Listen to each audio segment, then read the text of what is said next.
Congratulations, Advanced Technology Laboratory.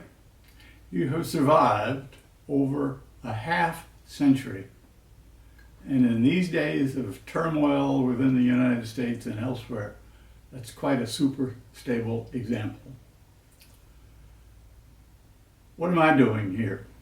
Well, an historian here at ATL a few months ago discovered that in 1962 I was hired to consolidate 4 of the 5 Westinghouse so-called molecular electronics operations across the United States.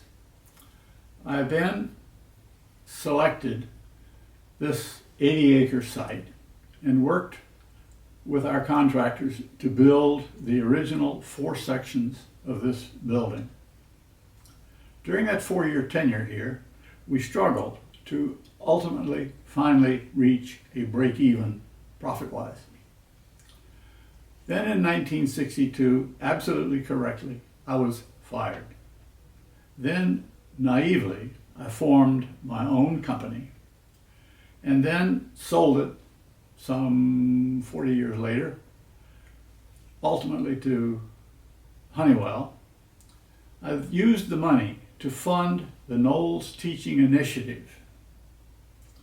Parenthetically, we, KTI, is an exceptional and growing group of 360 science and math teachers across the United States that is currently teaching over 1% of our nation's high school students. ATL here progressed in parallel to my own, and we have faced very many common problems.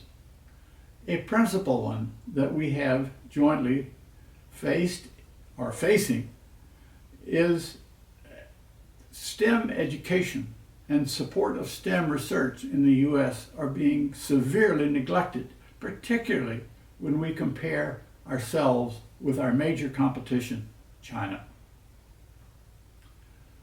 Funding and national attention for STEM education and research must be increased. As a nation, we must get more support for STEM activities. With that thought, may you have the very best of fortunes in your next half century, and thanks for having me.